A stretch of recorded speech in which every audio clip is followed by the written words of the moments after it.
안녕하십니까. 건설안전 기술을 강의하는 최윤정입니다. 자, 이번 시간은 건설안전 기술의 제1장부터 공부를 시작하도록 하겠습니다. 이 건설안전기술 부분은 처음 건설을 잘 모르시는 분들은 공부를 하실 때 굉장히 어렵게 생각하세요. 왜냐하면 모르는 용어가 많이 나오기 때문인데요. 하지만 막상 시험을 치면 필기에서 점수가 제법 괜찮게 받을 수 있는 과목이다 말씀드립니다. 여러 번 반복해서 말씀드리는데요. 필기에서 점수가 잘 나온다라는 것은 앞에 기출에 나왔던 문제가 다시 반복이 된다라고 보시면 됩니다.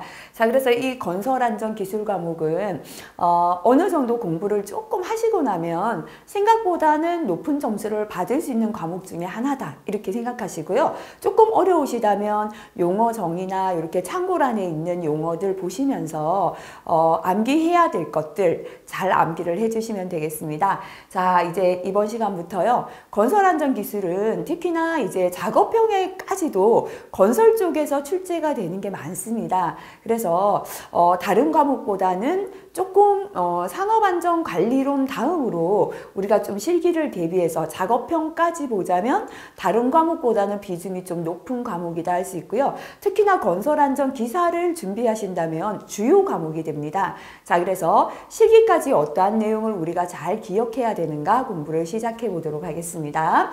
자, 1장 집안의 안정성인데요. 이쪽 파트에서는 그다지 중요한 내용이 많지는 않습니다. 그래서 건설공사 재분석에서부터 이런 내용들은 스스로 한번 읽어보시고요. 시험에 자주 출제가 되는 내용은 아니다라고 보시면 되겠습니다. 자, 조금 또 넘어가겠습니다. 자, 여기 집안조사 부분부터는 스스로 한번 읽어보시면서 넘어가 주시고요. 자, 저는 설명드릴 때 표준 관입시험부터 설명을 드려보도록 하겠습니다. 자, 괄호 2번의 사운딩 테스트 그래서요. 저항체를 지중해, 그죠? 땅 속에 어떠한 저항체를 삽입을 합니다. 그래서 저항력에 의해서 흙의 저항이나 물리적인 성질을 측정하는 방법을 사운딩 테스트다라고 하는데요. 자, 요 자체가 시험에 나오진 않습니다. 자, 1번의 표준 관입시험, 그죠? 자, 예전에는 요게 실기에도 잘 출제가 되었는데요. 최근 들어서 조금 출제가 뜸하긴 하지만 그래도 같이 한번 보겠습니다. 자, 표준 샘플러인데요. 표준 샘플러를 해머라고 해도 상관없습니다. 표준 샘플러 또는 해머. 63.5kg의 해머죠. 해머는 망치를 뜻합니다. 그죠? 자, 75cm 높이에서 이 망치를 쾅 이렇게 땅에 낙하를 시키는 겁니다. 자, 이때요. 땅이 관입하는 양이 30cm입니다. 달하는 데 요한은 뭐를 계산하냐면 타격 횟수를 가지고 사질 지반의 밀도를 측정하는 방법이 되겠습니다. 자, 그래서 모래죠, 그죠? 모래 지반이 밀도라는 건 얼마나 단단한가를 측정하는 방법이에요. 자, 그럼 요거 그대로 우리가 한번 생각해 볼게요. 내가 지금 집을 지어야 되는데요. 과연 이 땅을 샀더니 모래 지반인데요. 이 지반이 집의 무게를 잘 견딜 수 있을지, 그죠? 단단하게 밀도를 한번 측정을 해봐야 합니다. 자, 그래서 망치인데요. 63.5kg의 망치를요. 지면에서부터 높이 얼마냐면 75cm 높이에서 탕탕탕 이렇게 땅을 관입을 시켜요. 그러다 보니까 땅이 이렇게 쑥 아래로 꺼지는데 몇 cm냐면 30cm 관입하는 데 요하는 타격 횟수입니다. 몇 번 두드려서 땅이 30cm 관입되는가 요걸 보는 거예요. 그래서 제가 두 땅이 있는데요. 첫 번째 땅은 3번을 타격했더니 30cm가 관입되었어요. 두 번째 땅은 30번을 타격했는데 30cm 관입이 되었습니다. 자, 어떤 땅이 더 단단하다고 할 수 있습니까? 그죠? 자, 우리가 생각해 보면요. 자, 3번 만에 30cm가 꺼졌는 거하고 30번 두드려서 30cm가 꺼지는 땅하고 단단한 땅은 바로 2번이 되잖아요. 그죠? 자, 요렇게 어떤 집안이다. 모래지반의 밀도를 측정합니다. 자, 그렇다면 모래지반은 왜 이렇게 망치로 두드리는 실험을 하는가 하면요. 우리가 보기에는 모래가 딱딱 붙어 있는 것 같지만 모래 자체는 뭐가 없냐면 점착력이 없어요. 흙끼리 붙는 힘이 없죠. 그래서 이 모래와 모래 사이 뚝뚝 떨어져 있어요. 요거를 공극이라고 합니다. 흙 사이의 간극이에요. 그죠? 이게 넓어요. 붙는 힘이 없기 때문에요. 근데 이렇게 뚝뚝 떨어져 있는 모래 집안에다 내가 집을 딱 짓잖아요. 집의 하중이 자꾸 눌러요. 이제 무겁단 말이에요. 그래서 모래들이 아이고 모르겠다. 밑으로 축축 처지자. 그죠? 자, 이렇게 밑으로 내려와요. 이렇게 모래 입자들이 내려오면 집안이 이렇게 쭉 처져버리고 결국 이 건물은 서 있지 못하고 붕괴가 일어납니다. 자, 그래서 어떠한 건물을 공사를 하기 전에는 집안에 대한 조사를 해야 되는 것이고요. 그 중에 모래 집안은 흙끼리 붙는 점착력이 없기 때문에 공극이 넓어요. 떨어져 있다. 그죠? 그래서 망치로 탕탕 두드리면 그때서야 흙들이 축축축 처지기 시작합니다. 그래서 표준 관입 시험은 자, 첫 번째 기억하셔야 되는 게요. 어떤 집안을 시험하는 것이다. 그죠? 사질 집안 또는 모래 집안에 얼마나 단단한가 밀도를 측정하는 방법이다. 이거 첫 번째 아시면 되고요. 자, 그 다음에 최근 들어 조금 덜 나오지만 시험하는 방법 보겠습니다. 63.5kg에 그죠? 요거 지우고 다시 한번 가로해 볼게요. 63.5kg의 해머로 또는 샘플러로 높이 얼마인가 하면 75cm의 높이에서 이 해머를 낙하시킵니다. 그죠? 낙하시켰을 때요. 자, 집안이 얼마만큼 관입되어야 됩니까? 30cm 관입량에 도달하는 뭐를 구하는 거죠? 타격 횟수입니다. 몇 번 타격했는가 이걸 가지고 뭐를 알아내는 것이다. 사질 집안, 모래 집안의 밀도, 단단하기를 측정하는 방법이다 라고 보시면 됩니다. 당연히 타격하는 횟수의 값이 클수록 어떠하다? 밀실한 토질이다. 단단한 지층이다. 이렇게 판단할 수 있겠죠. 자, 그 다음 넘어가서요. 자, 요거까지도 시험에 나옵니다. 타격 횟수에 따른 집안의 판정이 되겠습니다. 자, 타격 횟수가 3회 미만일 때는 대단히 연약하다라고 봅니다. 3번 두드렸는데 30cm 꺼졌다는 건 한 번에 10cm씩 관입이 된다는 거잖아요. 3에서 10회까지는 연약한 집안이다 라고 보고요. 10에서 30회는 보통 집안이 됩니다. 30에서 50회까지는 밀실한 집안이 되고요. 50회 이상일 때는 대단히 밀실하다 또는 조밀하다. 그죠? 이렇게 실기에 가면 표준 관입 시험을 설명하고 결과를 그죠? 타격 횟수에 따른 집안을 판정해 보시오. 이렇게 나올 수가 있습니다. 그래서 요거까지 기억해 주시면 되겠습니다. 자, 좀 전에 표준 관입 시험은 어떤 집안이었죠? 사질 집안, 모래였습니다. 그죠? 단단하기를 판정하는 방법이었고요. 두 번째, 베인 테스트가 있습니다. 베인은 뭐냐면 회전하는 날개를 뜻해요. 자, 요 베인 테스트는요. 보링 구멍을 이용하여, 보링이라는 건 지층이 어떤가를 알아보기 위해서 이제 땅에 구멍을 파서 시료를 채취하기 위해 구멍을 파는 걸 뜻합니다. 십자 날개형의 베인 테스터를 집안에 박아요. 그래서 십자 요 베인 테스터를요. 이렇게 십자 날개가 달린 집안에 박고요. 이것을 회전을 시킵니다. 자, 회전력에 의하여 이 날개가 회전하는 회전력에 의하여 점토, 진흙 집안의 점착력을 판별합니다. 자, 진흙은 자체는 입자가 약하기 때문에 굉장히 강도가 약해요. 대신에 모래보다는 뭐가 있냐면 흙끼리 붙는 점착력이 있거든요. 자, 그래서 두 집안을 회전을 시킵니다. 회전을 하는데요. 이쪽 집안은 회전이 잘 돼요. 근데 이쪽 집안은 잘 회전이 굉장히 힘들어요. 어떤 집안이 점착력이 더 크다 할 수 있습니까? 회전이 힘든 것, 회전이 잘 안 되잖아요. 요거는 회전이 잘 되어 땅을 뚫고 내려간다면 여기는 점착력이 약하고 여기는 점착력이 강하구나 이렇게 알아내는 거다. 그죠? 그래서 요 베인 테스트는요. 다른 건 모르셔도 됩니다. 뭐 하는 거다? 점토에서 얼마만큼 점착력이 있는가, 점토 집안의 점착력을 판별하는 방법이다. 이렇게 아까 표준관입시험하고 비교해서 기억하시면 되겠습니다. 자, 그 다음에 이제 밑에 보링은요, 필기용입니다. 간혹 필기에 나오는 내용이라 스스로 한번 봐주시면 되겠습니다. 보링의 종류 한번 봐주시고요. 자, 그 다음에 이 부분은 시험에 거의 잘 출제가 되지 않는 내용, 참고사항이다 보시면 되겠습니다.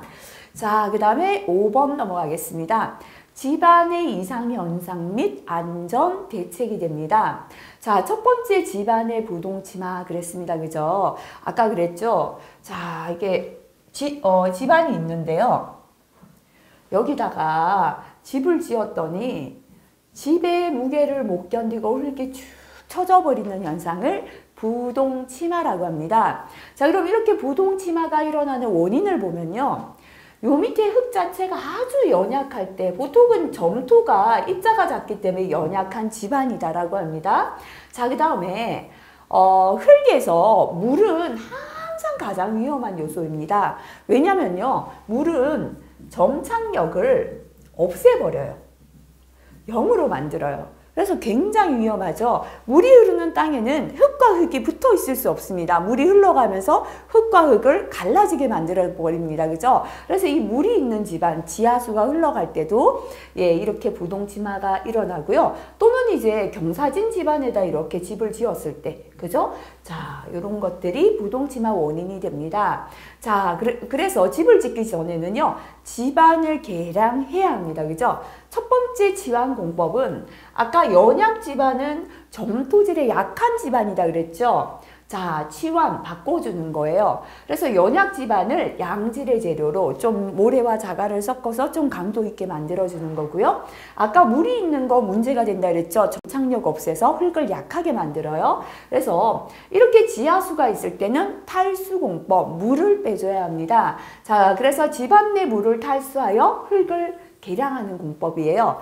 그 이외에 자, 이제 흙을 다져주는 거죠. 다진 말뚝 공법. 이렇게 다지는 공법은 대부분 어딜까요? 사질토, 모래입니다. 아까 그랬죠. 모래는 흙끼리 점착력이 없어서 떨어져 있습니다. 그래서 탁탁탁 다져줘야 이제 떨어져 있던 흙들을 탁탁탁 붙게 만들어주겠죠. 그래서 대부분의 모래들은 다지는 공법을 쓴다라고 보시면 됩니다. 그 다음에 이제 좀 흙을 강화시키기 위해서 주입하는데요. 뭐를 주입하냐면 약액을 주입하거나 시멘트를 주입해서 흙과 흙이 떨어져 있는 걸 이제 굳어지도록 이렇게 붙도록 만들어주는 거고요. 제하 공법은 하중을 가해요. 자, 예를 들어서 집을 짓기 전에요. 집만큼 무게가 1톤이다라고 할게요. 여기다가 1톤짜리 어떠한 하중을 가해서 땅을 쭉 쳐지게 만들어요. 그리고 여기다 집을 짓는다면 이제는 부동치마 일어나지 않겠다. 그죠? 이렇게 미리 하중을 가한 후에 그래서 흙을 안매시킨다라는 건 촘촘하게 만드는 겁니다. 그죠? 건물을 짓는 거죠. 이걸 제하공법이다 라고 합니다. 자, 그래서 집안을 개량하는 공법에는 조금 연약한 흙을 강도 있는 흙으로 바꾸는 취향공법, 물은 항상 점착력을 없애서 흙의 강도 조화 1순위가 물이다 보시면 됩니다. 물을 빼는 탈수공법. 요때 탈수공법에서요. 점토에서는 샌드 드레인, 마른 모래 이용해서 물을 빼고요. 페이퍼 드레인, 물을 흡수하는 종이를 가지고 물을 빼내는 거고, 진공 배수는 압력에 찹니다. 그죠? 자, 진공을 시켜가면서 압력으로 밀어내는 거다 보시면 되고요. 자, 그래서 점토는 물이 잘 스며들지도 않고 빠져나가지도 않기 때문에 잘 빠져나가는 재료를 쓴다 이렇게 기억하세요. 그래서 물이 잘 스며드는 모래 사용하면 샌드 드레인, 그 다음에 종이를 사용하면 페이퍼 드레인, 압력으로 밀어내는 건 진공 배수다 이렇게 보시고요. 사질토는 모래요. 우리가 바닷가에 모래성을 쌓으면 물이 잘 스며들지만 잘 빠져나가면서 붕괴되잖아요. 그래서 이건 이렇게 기억할게요. 웰 포인트라는 거를 사용해서 이제 탈수를 시키는 공법이 공법이긴 한데요. 모래는 물이 잘 스며들고 잘 빠지니까 웰 포인트, 좋은 포인트를 찾아주자. 이렇게 기억하시면 되겠습니다. 자, 요거는 최근 들어 좀 덜 나오지만요. 요 정도 조금 알고 지나가시는 게 좋을 것 같고요. 그 다음에 모래 같은 경우는 다져야 됩니다. 그죠? 다진 말뚝공법이 있고요.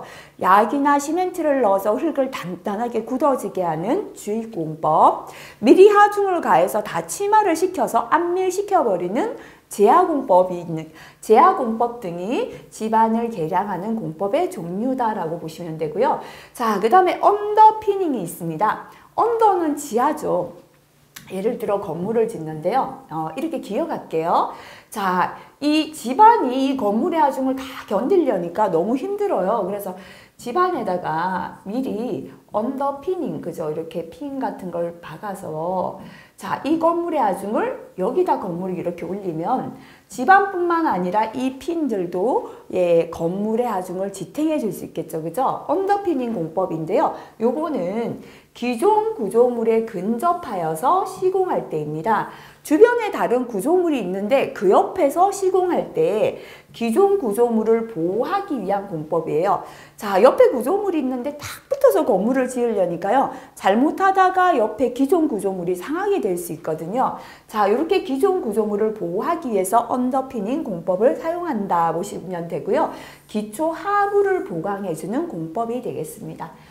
자, 그래서 사질토와 점토의 계량 공법, 요걸 설명드리기 위해서 앞에 거 조금 설명을 드렸는 겁니다. 자, 모래는 아까 그랬죠. 점착력이 없다, 그죠? 점착력이 거의 없어요. 그래서 억지로 붙여줘야죠. 뭐 해야부터요? 다져라. 이렇게 기억하시면 됩니다. 그죠? 그래서 다지는 공법이죠. 다진 말뚝 공법, 다진 모래말뚝 공법, 모래말뚝으로 다지는 거고요. 자, 그 다음에 전기 충격 공법은 전기를 이용해서 다지는 거고요. 바이브로 플로테이션은 진동으로 다지는 다진 공법이에요. 그래서 여기까지가 다진 말뚝, 다진 모래 말뚝, 바이브로 플로테이션은 진동 다짐이고 전기 충격 공법은 전기로 다지는 공법이에요. 다진 공법이고요. 그 다음에는 약을 집어넣어서 흙길이 붙게 만드는 약액 주입 공법이 있고요. 그 다음에 아까 탈수 공법에는 좋은 기를 터주면 물 빠진다 그랬죠. 그죠? 웰 포인트 공법이 있습니다. 자, 점성토는 연약하잖아요. 연약 집안이에요. 입자가 너무 약하잖아요. 그죠? 그래서 좀 강한 흙으로 바꿔주는 치환공법. 그 다음에 물을 빼는 탈수공법. 그죠? 제하공법과 압성토공법 거의 유사하다 보시면 됩니다. 그래서 자, 연약한 집안이다 보니까 이제 건물을 지으면 축 처지잖아요. 미리 압력을 가해서 변형을 시키는 겁니다. 제하공법, 압성토공법. 그 다음에 이제 약액처럼요. 생석회 말뚝을 만들어서 강화시켜주는 생석회 말뚝 공법 같은 건 점토의 계량 공법이다. 이렇게 보시면 되겠습니다. 자, 그 다음에 이제 또 실기까지 가는 요 장에서 가장 중요한 내용이다 보시면 됩니다. 자, 히빙 현상이 있고요. 다음 페이지 넘어가면 보일링 현상이 있습니다. 요 두 개를 비교하는 게 시험에 잘 출제가 되고 실기까지 가는 내용이 되겠습니다. 그래서 앞에서 히빙 현상부터 한번 우리가 공부를 해보도록 하겠습니다. 자, 네, 잘못 넘겼죠, 그죠? 자, 히빙 현상입니다. 자, 한번 지워놓고 시작할게요. 히빙 현상은 어떤 집안인가 하면 연약한 점토 집안이에요. 내가 지금 집을 지으려고요. 땅을 샀는데 땅을 파보니까 밑에가 연약한 점토인 거예요. 자, 이렇게 흙을 딱 팠거든요. 밑에가 점토입니다. 그죠? 자, 여기는 흙을 팠고요. 여기는 이렇게 흙이 쌓여 있잖아요. 그죠? 자, 연약한 점토 집안에서 굴착에 의한 흙막이 내외면의 흙의 뭐 때문이냐면요. 쌓여있는 흙이 굴착 있는 면으로 이렇게 넘어오면 안 되죠. 그래서 여기다가 흙막이 벽이라고 합니다. 조금 비틀어졌네요. 그죠? 자, 이렇게 벽체를 만들어서 요 밖에 있는 벽들이 안으로 넘어오지 못하게 이렇게 흙막이 벽체를 찔러줍니다. 자, 이 흙들이 이렇게 넘어오지 못하도록 합니다. 그죠? 자, 그런데 뭐가 생기는가 하면요. 흙막이 바깥 부분은 토합이 많죠? 흙이 누르는 압력. 여기는 흙이 없죠. 흙의 중량차 때문에, 토합 때문에, 그죠? 굴착 저면의 흙이 부풀어 올라온다. 이거는 흙이 붕괴되는 현상이다. 그죠? 보시면 돼요. 결국 흙을 팠는데요. 하부가 연약한 점토예요. 이 흙은 너무 연약한데요. 여기는 토합이 커요. 흙이 많이 쌓여 있으니까 흙이 누르는 압력이, 여기는 토합이 흙이 없잖아요. 파버리니까 작잖아요. 그래서 여기 쌓여있는 흙이 결국은 일로 넘어오는 거예요. 흙막이를 해놨지만 흙막이를 견디지 못하고 넘어오는 거죠. 이게 뭔가 하면 히빙 현상이다 보시면 됩니다. 그래서 어떠한 집안에서 생기는가 하면 연약한 점토 집안이고요.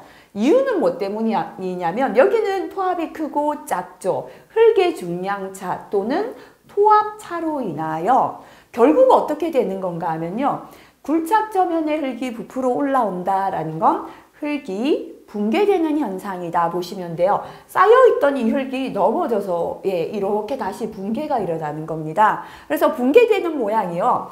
흙막이 바깥 흙이 안으로 밀려든다. 흙막이 벽을 딱 해서 이 밖에 있는 쌓여있는 흙이 다시 안으로 오목하게 이렇게 밀려드는 거예요. 그래서 굴착했는 부분에 흙이 붕괴가 되어서 안으로 밀려드는 걸 히빙 현상이다 라고 합니다.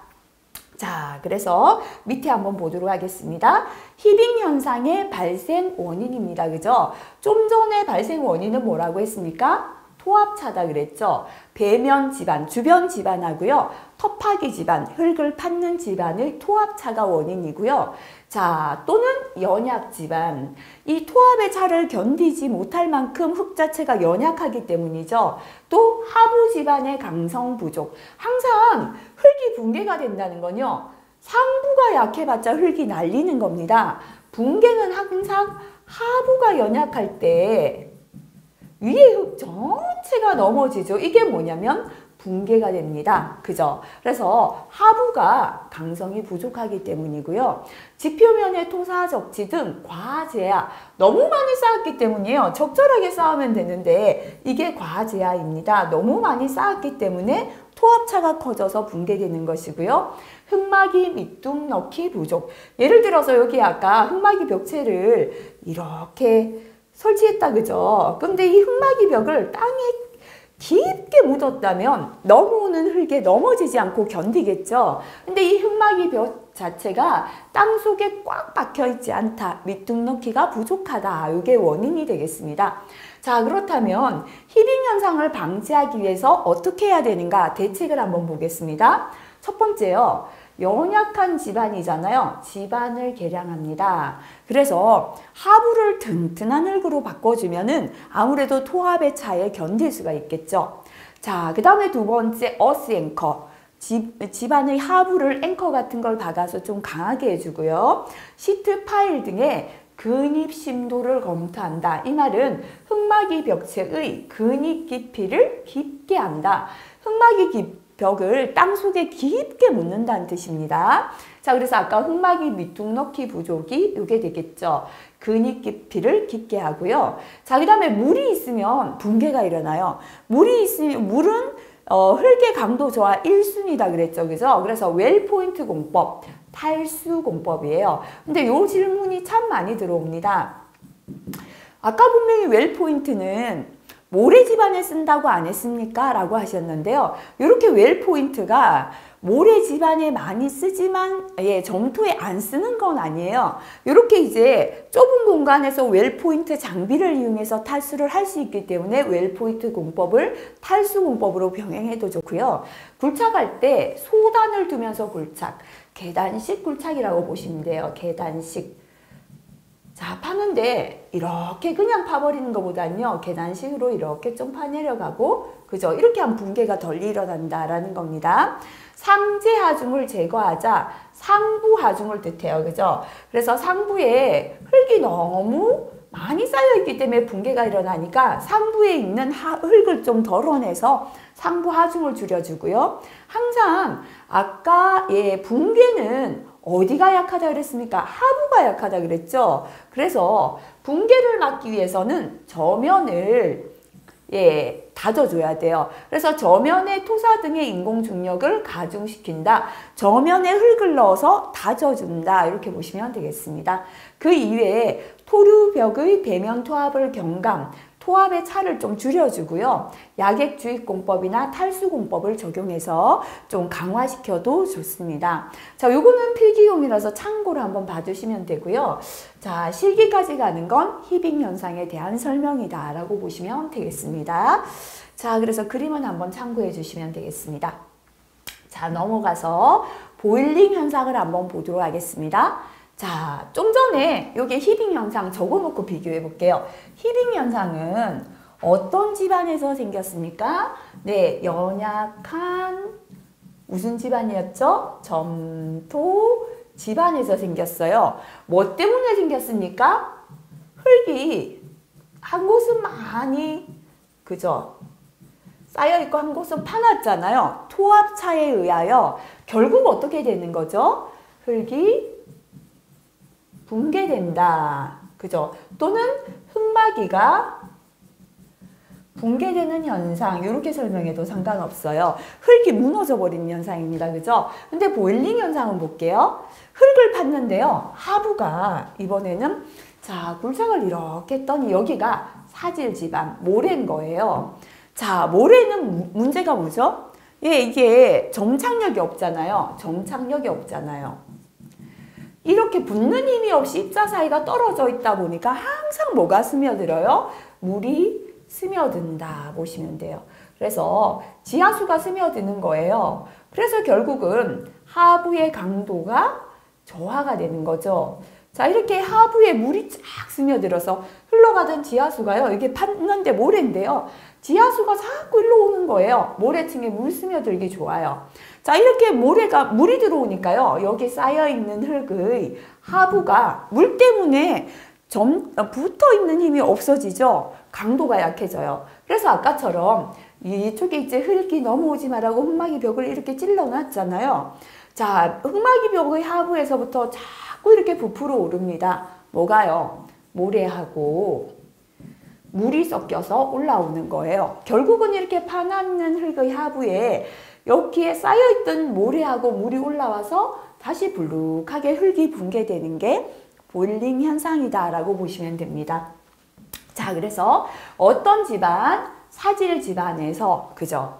굴착 저면과 흙막이 배면과의 뭐 때문에 수위 차이로 인하여 한쪽은 물이 있고요. 한쪽은 물이 없고, 그죠? 이렇게 지하수가 스며드는 겁니다. 그래서 굴착 저면에 흙과 물이, 다시 말하면 모래와 물이 함께 솟구쳐 오르는 현상입니다. 그죠? 자, 요거를 모래의 액상화 현상이다 라고 말하고요. 그래서 붕괴되는 모양이 모래가 액상화되어 솟아오른다 라고 설명할 수 있습니다.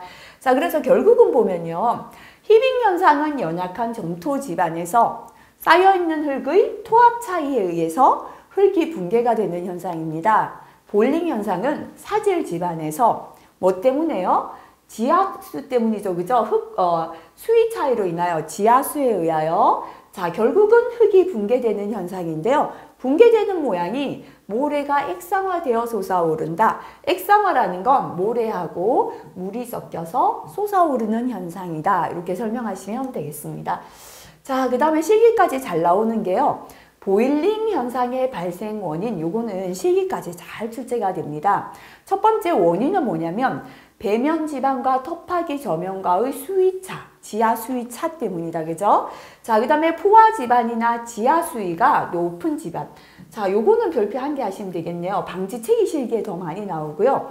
자, 이렇게 수위차와 지하수 때문이고요. 어떤 집안에서 잘 생기는가 하면 사질 집안. 파이핑이 뭔지는 뒤에서 보겠습니다.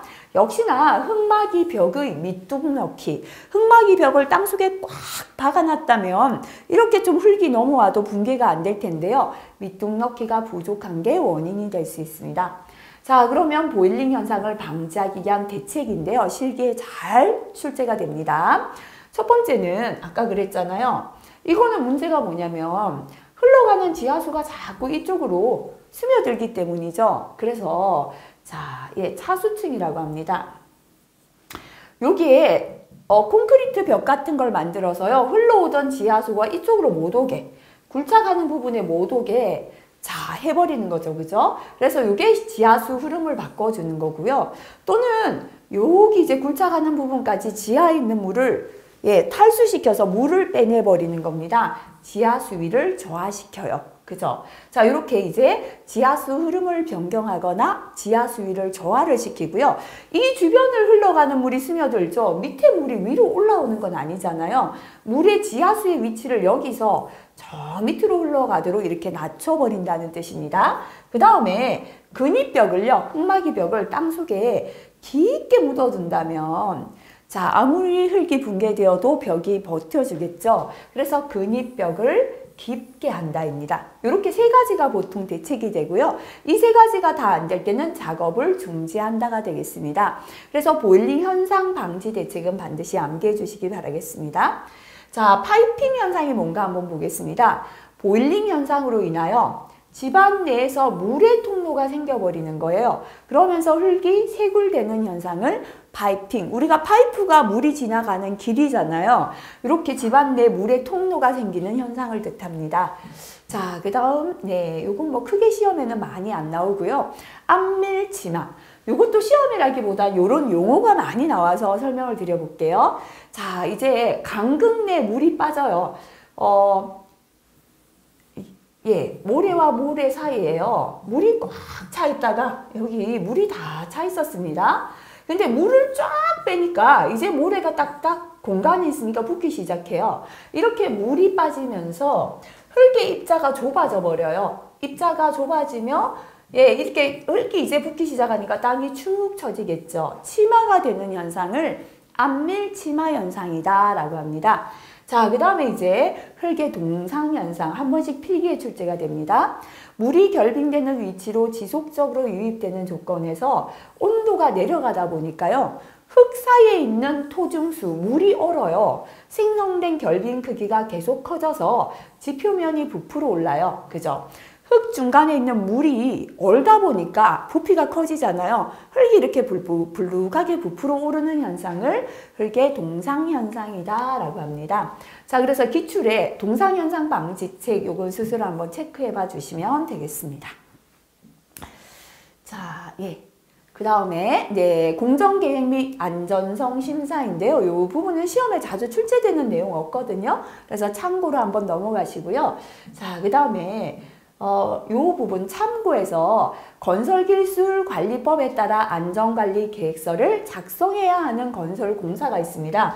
요거는 산업안전보건법이 아니고요. 건설기술관리법이에요. 그래서 산업안전을 준비하시는 분들은 요거는 시험에 잘 안 나와요. 그래서 안 보셔도 되고요.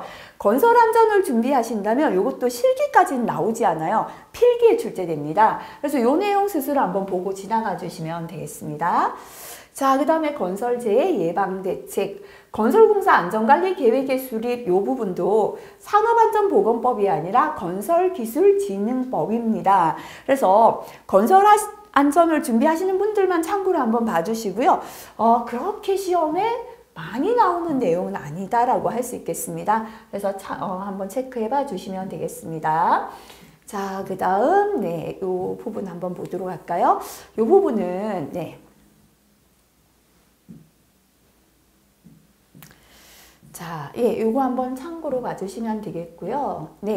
그 다음 넘어가서도, 여기 보면 역시나, 우리가 심사를 받아야 되는 안전관리 계획서를 작성해서 심사받는 부분 나오고요. 적정, 조건부 적정, 부적정. 앞에서 우리가 공부했던 공정안전보고서나 그 다음에 유해위험 방지 계획서도 심사 후의 결과 세 가지 구분했습니다. 마찬가지죠. 그죠? 하지만 이 부분까지는 그다지 시험에 많이 출제되지는 않습니다.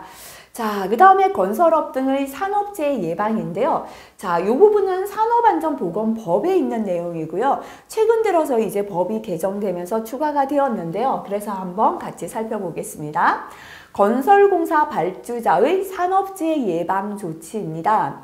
대통령령으로 정하는 건설공사 발주자는 산업재해 예방을 위하여 건설공사의 계획, 처음 계획하는 단계, 그 다음에 이걸 계획대로 설계하고 건물을 짓는 시공 단계가 있겠죠. 이런 단계별로 어떠한 조치를 하라라고 되어 있습니다. 첫 번째 건설공사 계획 단계가 되겠습니다. 해당 건설공사에서 중점적으로 관리해야 할 중점적인 유해 위험 요인과요, 일 감소 방안을 포함한 기본 안전보건 대장을 작성해야 합니다. 그죠? 기본 안전보건 대장을 작성해야 되는 건 계획 단계다. 이렇게 보시면 되겠습니다. 이 기본 안전보건 대장에는 중점 관리해야 되는 유해 위험 요인, 이를 감소하는 방안이 들어가 있어야 합니다. 그 다음에 두 번째 설계 단계가 되겠습니다. 계획 단계에서 만든 기본 안전보건 대장을 설계자에게 제공해야 돼요. 그래서 설계할 때 이제 중점 관리해야 될 위험과 감소 대책에 대해서 설계자가 알고 있어야 합니다. 설계자로 하여금 유해 위험 요인의 감소 방안을 포함한 설계 안전보건 대장을 작성하게 해야 한다. 그죠?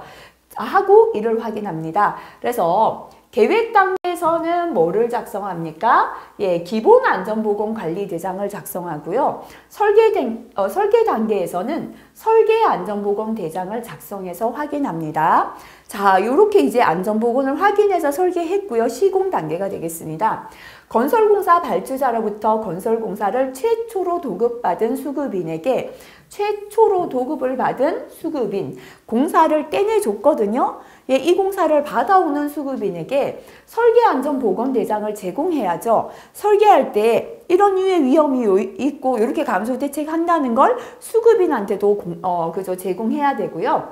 그 수급인에게 이를 반영하여 안전한 작업을 위한 공사 안전보건 대장을 작성하게 하고 그 이행 여부를 확인해야 된다. 그죠? 자, 그래서 보면 계획 단계에서는 기본 안전보건 대장을 작성합니다.